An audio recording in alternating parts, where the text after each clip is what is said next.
Last video में हमने discuss किए थे different type of sets of equation of motion, जिसमें हमने 4 टाइप के set of equation of motion discuss किए थे, 2 हॉरिजॉन्टल मोशन के लिए और 2 वर्टिकल मोशन के लिए। उसके बाद हमने डिस्कस किया था Galileo's law of odd numbers. आज की इस वीडियो में हम उसके आगे का टॉपिक डिस्कस करेंगे। वीडियो को शुरू करने से पहले अगर आप इस चैनल पर नए हैं तो चैनल को सब्सक्राइब करें, नेक्स्ट वीडियो की नोटिफिकेशन पाने के लिए बेल आइकन प्रेस करें, वीडियो को लाइक करें और शेयर करें। तो चलिए वीडियो शुरू करते हैं। नेक्स्ट टॉपिक है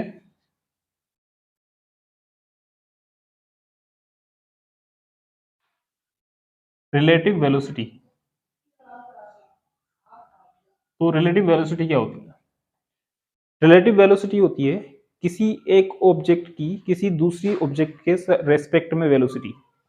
किसी एक ऑब्जेक्ट की वेलोसिटी किसी दूसरी ऑब्जेक्ट के रेस्पेक्ट में कहलाती है relative velocity. Clear?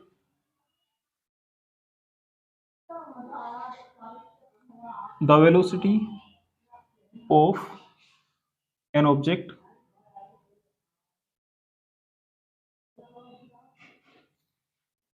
with respect to another is called relative velocity। किसी एक ऑब्जेक्ट की दूसरे ऑब्जेक्ट के रेस्पेक्ट में जो वेलोसिटी होती है उसे कहते हैं रिलेटिव वेलोसिटी। और रिलेटिव वेलोसिटी के लिए हमें कम से कम 2 ऑब्जेक्ट्स तो चाहिए होती हैं। मान लेते हैं कि हमारे पास कोई 2 ऑब्जेक्ट हैं, ए और बी। एक ऑब्जेक्ट है ए और एक ऑब्जेक्ट है बी, और ये दोनों ऑब्जेक्ट जो है मूव कर रही हैं। ये दोनों ऑब्जेक्ट जो है सेम डायरेक्शन में भी मूव कर सकती हैं, और ये दोनों ऑब्जेक्ट ऑपोजिट डायरेक्शन में भी मूव कर सकती है। तो जब कभी भी कोई भी ऑब्जेक्ट मूव करती है तो उसकी अपनी एक वेलोसिटी होती है। मान लेते हैं जो ऑब्जेक्ट ए है उसकी वेलोसिटी है वी ए, जबकि जो ऑब्जेक्ट बी है उसकी वेलोसिटी है V B.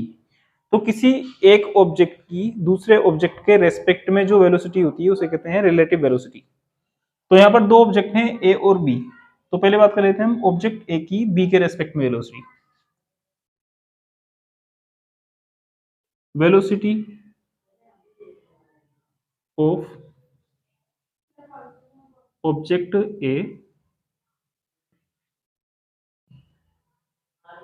With respect of B. Object A की ऑब्जेक्ट बी के रेस्पेक्ट में वेलोसिटी को राइट करते हैं वी ए बी, और वी ए बी इक्वल होता है V A minus V B. मतलब किसी एक ऑब्जेक्ट की दूसरे ऑब्जेक्ट के रेस्पेक्ट में जो वेलोसिटी होती है उसे कहते हैं रिलेटिव वेलोसिटी। अगर हमारे पास कोई 2 ऑब्जेक्ट हैं, ऑब्जेक्ट ए और ऑब्जेक्ट बी, मान लेते हैं ऑब्जेक्ट ए की वेलोसिटी है वी ए और ऑब्जेक्ट बी की वेलोसिटी है वी बी। तो ऑब्जेक्ट ए की velocity with respect of object B होती है वी ए बी, और V A B equal write करते हैं V A minus V B. इसी तरह से velocity of object B with respect of A. Object B की ऑब्जेक्ट ए के रेस्पेक्ट में वेलोसिटी, जैसे ऑब्जेक्ट ए की बी के रेस्पेक्ट में वेलोसिटी होती है वी ए बी, तो ठीक उसी तरह से ऑब्जेक्ट बी की ऑब्जेक्ट ए के रेस्पेक्ट में जो वेलोसिटी होती है वो होती है वी बी ए, और वी बी ए इक्वल होता है V B minus V A, V B minus V A. तो ए की बी के रेस्पेक्ट में वेलोसिटी होगी वी ए बी, जबकि बी की ए के रेस्पेक्ट में वेलोसिटी होगी वी बी ए। अब हम इसे एक एग्जांपल से क्लियर कर लेते हैं। मान लेते हैं कि हमारे पास कोई 2 ऑब्जेक्ट हैं, ऑब्जेक्ट ए और ऑब्जेक्ट बी, और दोनों जो है वी ए और वी बी वेलोसिटी से मूव कर रही है। मान लेते हैं वी ए जो है मींस जो ऑब्जेक्ट ए की वेलोसिटी है वो है 20 मीटर पर सेकंड, और जो वी बी है वो है 15 metre per second. Object A की जो वेलोसिटी है वो तो है 20 मीटर पर सेकंड, जबकि ऑब्जेक्ट बी की जो वेलोसिटी है वो है 15 मीटर पर सेकंड। तो पहले हम फाइंड कर लेते हैं velocity of object A with respect of B means V A B. तो वी ए बी इक्वल होता है V A minus V B, और वी ए कितना है 20 माइनस वी बी कितना है 15। तो 20 माइनस 15 कितना है 5 मीटर पर सेकंड, क्योंकि यहाँ पर पॉजिटिव वैल्यू आई तो इसे हम प्लस 5 मीटर पर सेकंड लिख लेते हैं। ठीक उसी तरह से ऑब्जेक्ट बी की ऑब्जेक्ट ए के रेस्पेक्ट में वेलोसिटी होती है वी बी ए, और वी बी ए इक्वल होता है V B minus V A. तो हम V B minus V A find कर लेते हैं, means V B A find कर लेते हैं। वी बी ए इक्वल होता है V B minus V A, और वी बी की वैल्यू है 15 माइनस वी ए की वैल्यू है 20। तो 15 माइनस 20 सोल्व करेंगे तो आएगा 5 मीटर पर सेकंड, क्योंकि बड़ी वैल्यू निगेटिव है तो इसलिए -5 मीटर पर सेकंड आएगा। अब इसका मतलब क्या है ये देख लेते हैं। तो वी ए बी जो है वो है ऑब्जेक्ट ए की velocity with respect of B. Object A की बी के रेस्पेक्ट में जो वेलोसिटी आई है वो आई है +5 मीटर पर सेकंड, जबकि बी की ए के रेस्पेक्ट में जो वेलोसिटी आई है वो आई है -5 मीटर पर सेकंड। तो जब रिलेटिव वेलोसिटी पॉजिटिव आती है तो इसका मतलब ये है, जैसे कि यहाँ पर वैल्यू है +5 मीटर पर सेकंड, और ये क्या है ऑब्जेक्ट ए की बी के रेस्पेक्ट में वेलोसिटी जो कि +5 मीटर पर सेकंड है। तो प्लस साइन ये शो करता है कि ऑब्जेक्ट ए की बी के रेस्पेक्ट में जो वेलोसिटी है वो +5 मीटर पर सेकंड है, मतलब ऑब्जेक्ट ए ऑब्जेक्ट बी की कंपेयर में 5 मीटर पर सेकंड ज्यादा वेलोसिटी से मूव कर रही है। ठीक उसी तरह से वी बी ए जो है वो आया है -5 मीटर पर सेकंड, और -5 मीटर पर सेकंड है ऑब्जेक्ट बी की velocity with respect to object A, मतलब ऑब्जेक्ट बी की ए के रेस्पेक्ट में जो वेलोसिटी है वो है -5 मीटर पर सेकंड। तो ये बताता है कि ऑब्जेक्ट बी जो है ना वो ए की कंपेयर में 5 मीटर पर सेकंड कम वेलोसिटी से मूव कर रही है। मतलब जब कभी भी कोई भी दो ऑब्जेक्ट एक साथ मूव करती हैं एक ही पॉइंट से एक ही टाइम ऑफ इंटरवल में, तो किसी एक ऑब्जेक्ट की दूसरी ऑब्जेक्ट के रेस्पेक्ट में जो वेलोसिटी होती है उसे कहते हैं रिलेटिव वेलोसिटी। यहाँ पर ए की बी के रेस्पेक्ट में मींस जो ए की रिलेटिव वेलोसिटी है विद रिस्पेक्ट ऑफ बी वो है +5 मीटर पर सेकंड। तो इसका मतलब ये है कि ऑब्जेक्ट ए ऑब्जेक्ट बी की कंपेयर में 5 मीटर पर सेकंड ज्यादा वेलोसिटी से मूव कर रही है। ठीक उसी तरह से वी बी ए जो है वो है -5 मीटर पर सेकंड, ये बी की रिलेटिव वेलोसिटी है विद रिस्पेक्ट टू ए जो कि माइनस है। माइनस साइन ये शो करता है कि बी की जो वेलोसिटी है ना वो ए की कंपेयर में 5 मीटर पर सेकंड कम है, मतलब बी ए की कंपेयर में 5 मीटर पर सेकंड कम वेलोसिटी से मूव कर रही है, जबकि ए जो है बी की वेलोसिटी में 5 मीटर पर सेकंड ज्यादा वेलोसिटी से मूव कर रही है। क्लियर? नेक्स्ट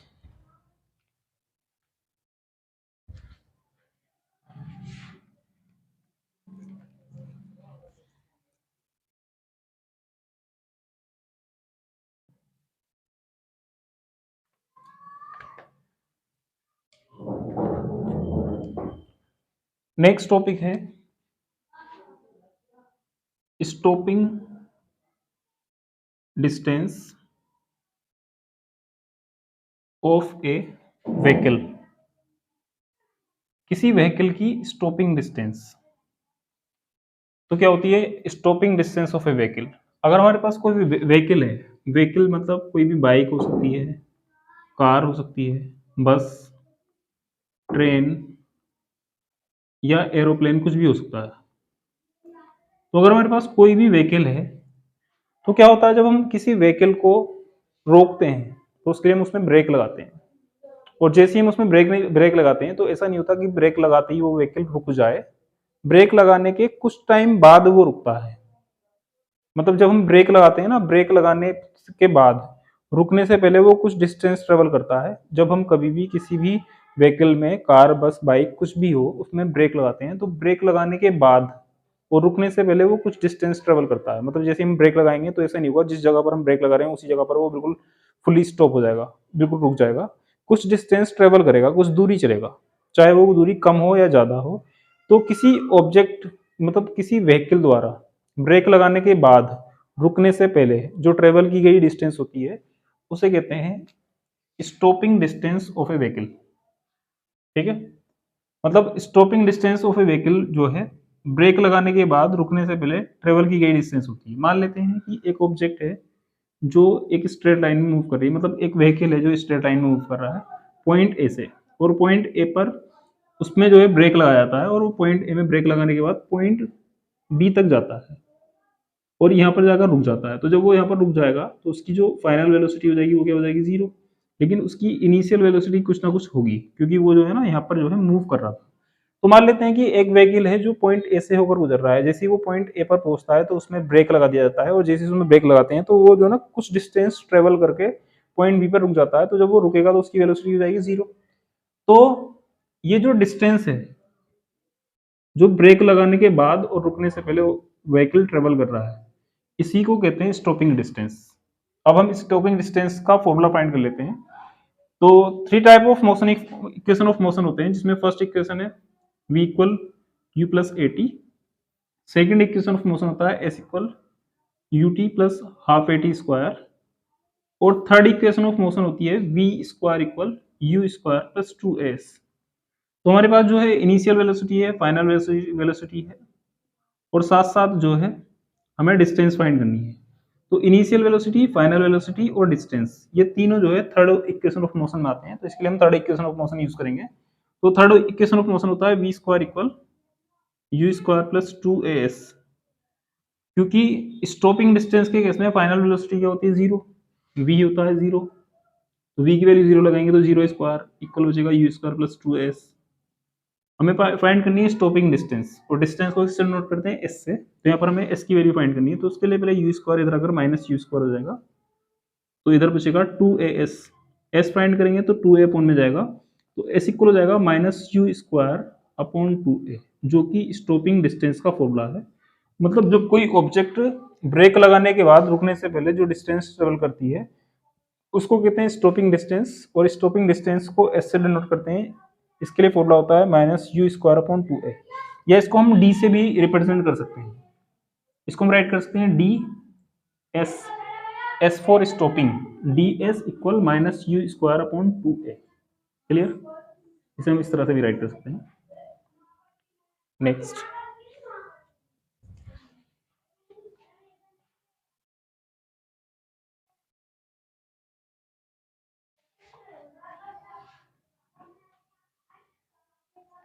नेक्स्ट जो टॉपिक है वो इस चैप्टर का लास्ट टॉपिक है, तो चलिए देखते हैं।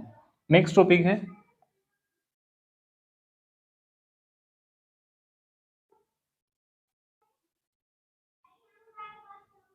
Reaction time.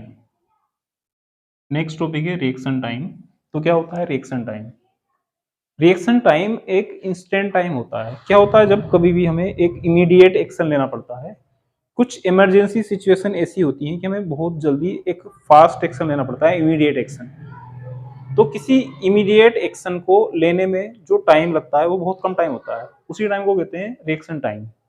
इसके लिए एग्जाम्पल में हम ले सकते हैं, मान लेते हैं कि हम कोई रोड क्रॉस कर रहे हैं, हमने रोड में लेफ्ट देखा, राइट में देखा, कोई भी व्हीकल नहीं आ रहा था, फिर अचानक से हम रोड क्रॉस करने लगते हैं, और ऐसा होता है कि एक व्हीकल ना बहुत ज्यादा स्पीड से अचानक से हमारे सामने आ जाता है, जो पहले हमें नहीं दिख रहा था।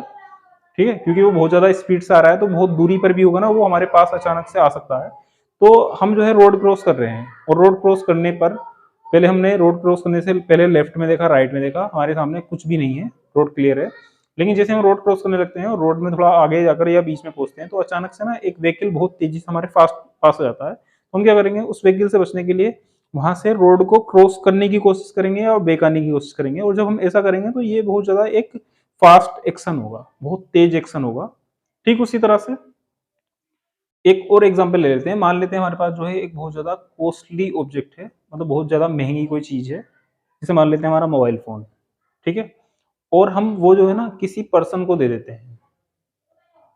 कोई पर्सन जो है हमसे हमारा फोन ले लेता है, और कुछ टाइम के बाद वो हमको हमारा फोन रिटर्न करता है, लेकिन थोड़ा सडनली रिटर्न करता है, मतलब अचानक से रिटर्न करता है। वो कुछ डिस्टेंस पर खड़ा है और हम उसकी तरफ को नहीं देख रहे हैं, और वो जो है हमें अपना फोन रिटर्न करता है, लेकिन हमें बताने से पहले, बिना बताए वो हमारी तरफ को फोन थ्रो कर देता है, और थ्रो करने के बाद हमसे बोलता है कि अपना फोन कैच कर लो, पकड़ लो। तो हम उस सिचुएशन में क्या करेंगे, उस सिचुएशन में फोन को पकड़ने के लिए, क्योंकि हम पहले से जो है एक्टिव नहीं थे, हमें पता नहीं था वो हमारी तरफ फोन थ्रो कर चुका है, तो उस फोन को थ्रो करने के लिए बहुत ज्यादा इंस्टेंट एक्शन लेंगे, बहुत ज्यादा फास्ट एक्शन लेंगे। तो जब कभी भी इस तरह की कोई भी सिचुएशन होती है, तो हम एक फास्ट एक्शन करते हैं, जिससे हम उस ऑब्जेक्ट को पकड़ लें या रोड को क्रॉस कर लें। तो किसी भी फास्ट एक्शन को करने में लिया गया जो टाइम होता है, उसी को कहते हैं रिएक्शन टाइम। क्लियर? मतलब रिएक्शन टाइम जो है ना, किसी भी एक्शन को करने में लिया गया बहुत ज्यादा स्मॉल टाइम होता है, और इस टाइम को फाइंड करने के लिए हम यूज करेंगे second equation of motion, S equal ut plus half A T square. वैसे तो हम इसको फाइंड करने के लिए फर्स्ट इक्वेशन ऑफ मोशन भी यूज कर सकते हैं, लेकिन फर्स्ट इक्वेशन ऑफ मोशन होता है v equal you plus A T, इसमें t टाइम है।